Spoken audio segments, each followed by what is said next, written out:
Yo, yo, yo.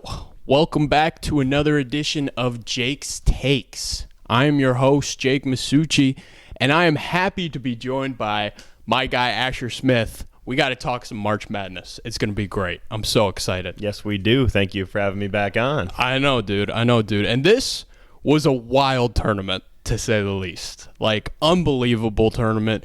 Not what any of us were expecting. I think I got one Final Four team right in my last prediction, which I was feeling really good about. And then it just fell through. The one seeds didn't come through. And what do you know?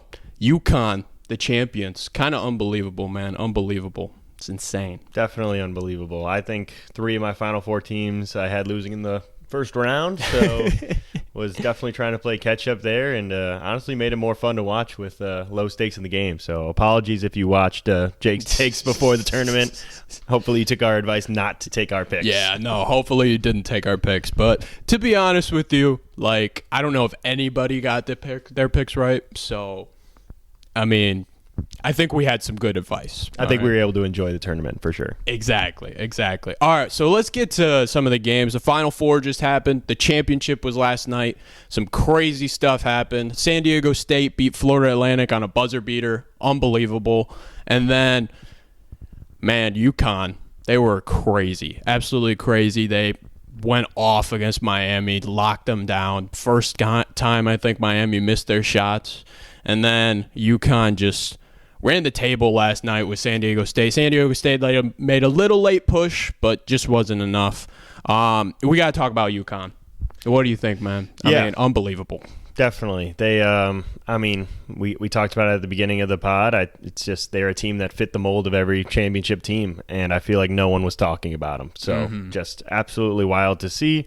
They were able to beat you with offense, as you saw against Miami. They were able to beat you with defense, as you saw against San Diego State. They really were the full package, and they did not let games get out of hand early. They were going into half with 12, 20-point leads. They didn't trail for more than 47 seconds, I thought I saw, for their three of their last four games. I mean, that is just winning basketball throughout. They were absolutely incredible. Like, the fact is, too, is like we were nervous that they would get out of the first round, which is funny to me because Iona was beating them at halftime. And that was like a scary situation. And I was like, wait, what's going on with UConn? Because they were one of my Final Four teams, the only one. But I was like, what's going on with UConn? And then they turned it up and beat them by like 20. Yeah, that was the case with a lot of these Final Four teams. I think all were, if not down at half, were down at some point that first game and really were on the ropes. And then next three rounds did not look back. I know. And, pulled off a couple upsets, but didn't feel like upsets the way they were playing. No, I mean, these teams, all four of them, to be honest, like, they're good teams. Like, you can say all you want that maybe they're not the best teams in college basketball, but the fact of the matter is like the level of basketball that was on display was flat out incredible to me. Like the defense, the effort level, where there wasn't like crazy scores, there was like some good pieces to put in play, and there were deep teams, like really deep teams. Absolutely. Yeah. I think that none of these teams were a surprise if you look at the last 4 years, but to have them together as one Final Four was kind of caught a lot of people's eyes. I mean, you had teams like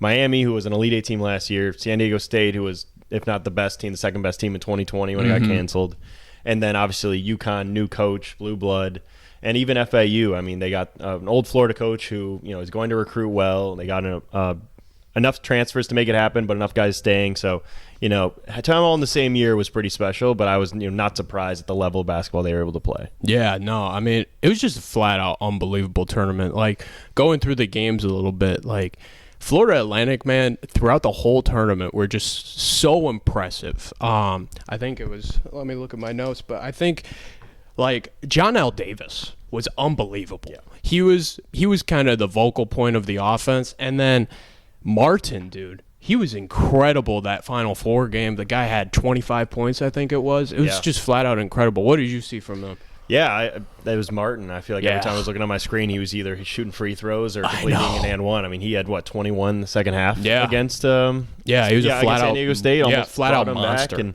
unfortunately couldn't close with the dagger, but at the same time, San Diego State was going on a run of holding them to zero for 4 minutes. So not many teams could do anything about that. So just flat out impressed by their shot making ability. Yeah. Honestly, all 4 teams, but especially FAU, clutch buckets in a half court set that you don't see 9 seeds making. Yeah. No, I was listening to One Shining podcast, and they were ranking the coaches.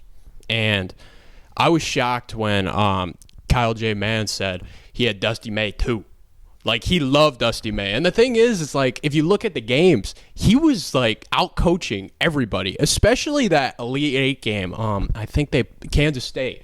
Like, dude was calming everybody down, run a set at near the end, and like it was like pick and rolls with John L. Davis and back and forth, and their big Golden was just a monster throughout the whole tournament. I was just so impressed with Dusty May's coaching job and student manager. Another one. Student manager, shout out. I know, you got to shout them out. Like, it's awesome. It's awesome.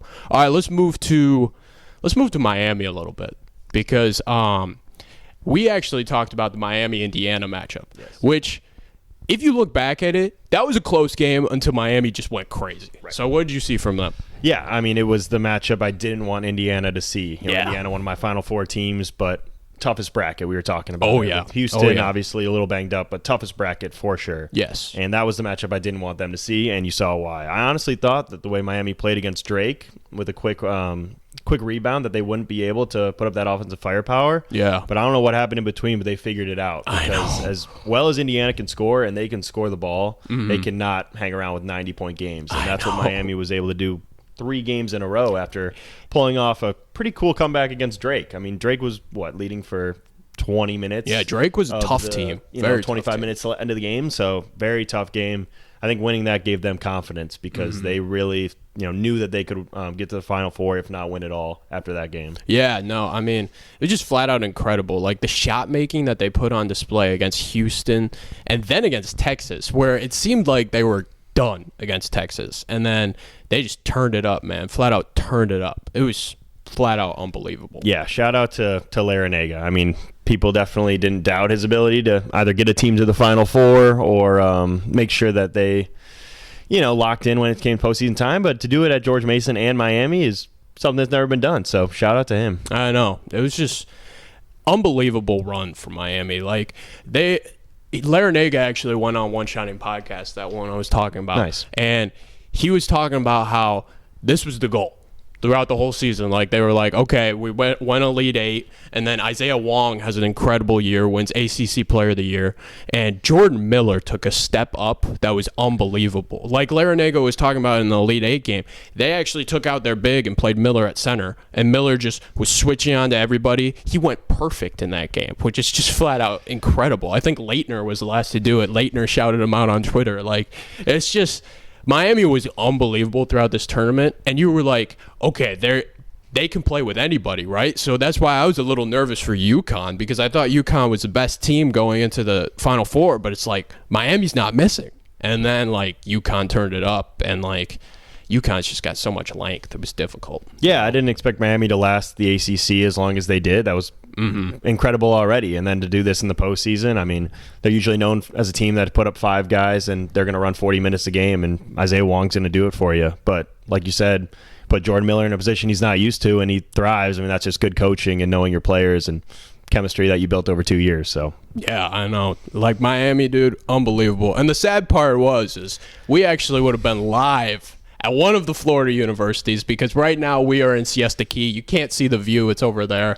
But yeah, no, I mean, we're in Florida. We were like, oh, if Miami and Florida Atlantic are playing, we might go to one of those campuses. So that would have been cool. No, I think next year we're gonna have to do a Twitter poll of the 4 campuses and try to make a trip out there, because that's where the energy lives. I'm sure that not only in Connecticut but in Houston this past weekend was unbelievable. I'm sure. Like, just... It was a different Final Four, but it was still an incredible Final Four to me. So let's talk about the 2 championship teams. Let's get to San Diego State first. And they had a difficult ride. I mean, we were talking about them earlier. I mentioned Charleston as one of my upset picks, and you were like, San Diego State, like, a lot of people's picking Charleston, so maybe they feel disrespected. I think they did feel disrespected. I think they did. I think they showed that they were disrespected. I was very happy.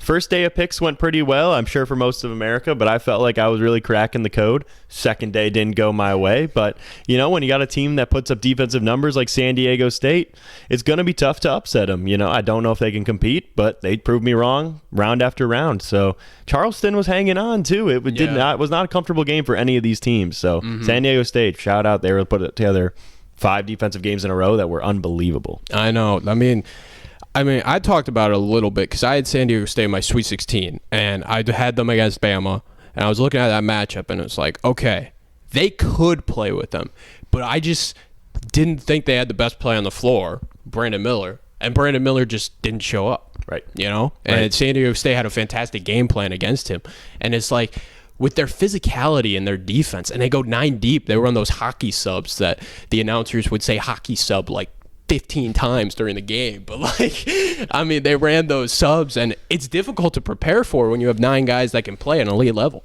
Yeah, it's definitely difficult. And I think that, like you said, sometimes we gravitate towards having the best player on the floor. We definitely did that with the UConn game. They had some tremendous players, but I really thought that every single, NBA prospect, lottery pick out there was really showing that they cared. And Brandon Miller, despite the performance, was really going all out. You saw the Arkansas kid, Anthony Black, crying after the game, which for a guy who's about to make $5 million a year, that's, not usually what's going to happen. So pretty cool that the amount of stars we were able to see in college basketball, and, shout out to the portal, NIL, whatever needs to happen, but they're really doing a good job. Yeah, no, I agree with you. You look at the top 10 in the draft, and it's like, okay, there's like half of them aren't from college basketball. But the thing is, too, is there's still so much talent in the game, because if you look at Arkansas, they have 3 guys that are going to go top 15. Right. And then it's just cool to see that some guys can not have the most talent, but still be a great college basketball team. Yeah, it's part of the reason that certain teams have won it all in the past, right? Like Kentucky and Kansas, obviously, but people that dominate the recruiting pool usually put themselves in a good chance in March, but that can also ruin some team chemistry that seniors bring you. So I think the SEC has really cracked the code, honestly, of figuring it out with transfers and freshmen, how to make these kids that are could go to the NBA at 18 and make them want to care about, March Madness, which is, as a fan, is awesome to see. I know. It's flat out awesome. And I really do think March Madness just brings such a good light to prospects, because people can grow from it. If Brandon Miller went off in this tournament, he would be the number 2 pick over Scooter Henderson. And that's crazy to think about when you think about it from before, because as a prospect, I think I would take Scooter Henderson. But with Brandon Miller, keeping his play up and the brightest moment, if he showed up, he might be 2, and he still might be 2. Exactly. And I think that's something that is great of an idea and a great concept that the G League is, and the great work they're doing. It's something you can't replicate, because scouts draw their eyes to college basketball, and specifically the tournament, because like you said, here came San Diego State, best defensive team in the country. Yep. What can Brandon Miller do? And the answer was not a whole lot. San Diego State shut him down, and they continue to do it all the way to the final. I know. They were flat out incredible. And they had an unbelievable buzzer beater against Florida Atlantic. We need to talk about that. We got to talk about that a little bit. Butler was incredible. He was flat out incredible. And cool. It's just a cool story, and it was really cool to see it in the Final Four again. I think the last one we saw was Jalen Suggs, but it wasn't the same because there's no fans. Right. This one really meant a lot, because I saw on my Instagram feed they had the San Diego State fans and then the Florida Atlantic fans in the same thing, and it was that's March. It is. Did you think they were going to call a timeout? I did, just because their scores were not in, and I get not calling the timeout, because miss shot off the block, you got to make a play. Yeah, right. You can't set the defense up, and Butler got to his spot. You got to credit him. That's like you said, Final Four teams chemistry. That's faith in your guys. I mean, he knew whether it was his best score that day or that month. whoever had the ball, he was confident, got to his spot, knocked it down. You knew it was in as soon as he jumped. I know, unbelievable. That's why I love Dutcher so much, because he shows so much trust in his guys. I mean, playing 9 people, that's difficult. That's really difficult. I think the last team that I saw make a big run that played like 9 to 10 people was that Kentucky team that was so talented, you know? It's just difficult to find that many guys that can play at a high level. And really difficult to find those guys who can buy into a defense-first model, you know? Usually defenders, as great as they are off the bench, they need minutes, you know? They need to play, and he got guys that will literally platoon sub into a full-court press, and that's just something that's pretty special. So before we get into them next year, what do you think they could have done in the championship game if you had any notes for San Diego State? Ooh. Or did they just run into the buzzsaw that is Hurley? See, like, I would say they ran into the buzzsaw, but, like, they just didn't hit shots. And that happens to every team, you know? It's difficult with UConn because they have so many guys that can put the ball in the hoop. You know, like Hawkins, that guy hits tough shots, really tough shots off screens.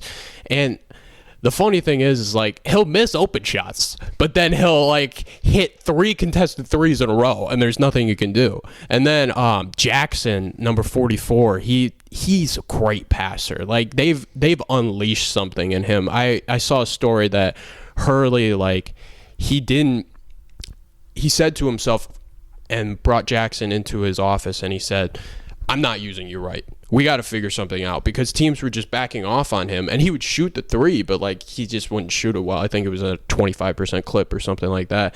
And he was like, "I'm just not using you right. We got to figure out how to use you correctly." And what they've done is they've had people move all over the place, back cut, and do things like that. And his passing has just been on display. He had a couple great passes in that championship game. I mean, I just love the coaching that UConn does, and I think it was just difficult for San Diego State because they just weren't hitting shots, and I don't know if they had the same talent level because they're just as deep, but UConn's got guys that are just you said it. There's 2 great coaches. No one got out-coached in that game. It was just San Diego State creates offense with defense. Yes. And, you know, they can knock down shots better than anyone else, but they're going to have to take a lot in half-court sets if they're not getting those turnovers. So both the runs to get back in the game, I think they had a couple wide-open layups off steals. So, you know, if you take care of the ball and you make it hard for them to get out in fast break because you're knocking down shots, it's just going to be tough for them to crawl back. So yes, no, I agree. And also, I think one thing that hurt San Diego State was Matt Bradley struggled. And that was kind of their engine. He's a fantastic defender, and he's probably their best player at creating their zone shot. And him struggling was really tough for them. I think it was Preston that was guarding him most of the game. Preston had a great game for UConn. And, you know, it's all right. I mean, San Diego State, like, you've never made a Final Four. Yeah, nothing to hang your head about. You know? Amazing tournament. Team that's, you know, built for success in the future if they can keep some pieces together, which we'll talk about. Mm-hmm. And should be so proud. They're going to be remembered forever. So yes, 100%. And, like, if anybody says, like, their run, like, you played Furman, you played Charleston, like it was soft. No, it wasn't. Alabama was so difficult. Creighton was not a 6 seed. They were like, we loved Creighton. Yep. We loved Creighton. That was one of the ones we got right. But yeah, you had 4 teams in the Final Four that were all underseeded. Yes. You were playing, very much so, in my opinion, the second best Big East team in the final. Yep. And at San Diego State, you were a little hurt that you were a 5 seed to begin with, because you were clearly better than Virginia. You were better than a couple, you know, Power 5 teams. And Alabama was literally the best team in the tournament. Supposed to win it all now almost 2 years in a row, and you knocked them out before the Elite Eight. So, you know, nothing to hang your hat on. Nothing to hang your head on at all. We talked about UConn a little bit, but we got to talk about it just a little more because they are the champions. Yes. So we got to talk about them. What did you see from UConn on this run? Like, was it just domination, or like was there something specific that you saw?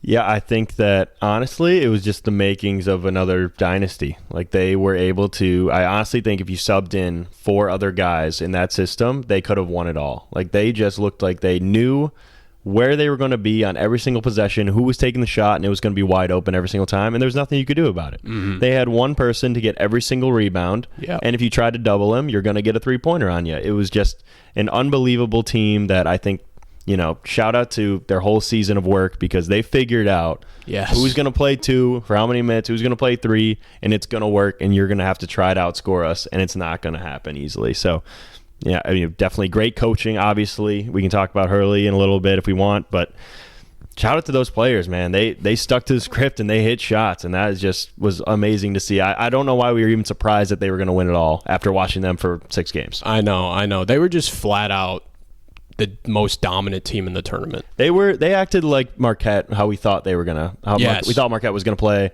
How we thought teams like Purdue was gonna play. Mm-hmm. Here's our script. We're not gonna break for you, and you're gonna have to catch up with us. And no one could do it. Yeah. I mean, it was just flat out incredible. I loved how much people moved in their offense. I love movement offense, and they really everybody moved so well. And Sanogo's just flat out unbelievable. Nobody can stop him in the post. And his defense, he was just so physical with Ledee, who we didn't even talk about. Ledee was unbelievable for San Diego State, but he was just so physical with him, and it got him off his game. Ledee didn't score until 8 minutes left in the game. Yeah, put Sanogo up there with all of the greats you thought were going to lead their team to a final. I mean, Chibwe, Timmy, everyone. He can go toe-to-toe with anyone in the country. Offense and defense, which no one expected. So I know. It's just flat out unbelievable. And UConn's just got so many guys. They're so difficult to stop. And they're going to be back next year, which we will get to. Yes, we will. We will. But shout out again, champions. 2023. 2023 champions. The first Jake's Takes talking about March Madness, and UConn is the first champion. 0 for 1 on champ. 0 for 1. 0 for 1 there. Gonna get better. Well, 1 for 1 on NFL. Remember that. People forget. Yeah, people don't forget that. But we will be back in a little bit. We're going to take a quick break. We're going to talk about contenders for next season, and we'll be right back at you.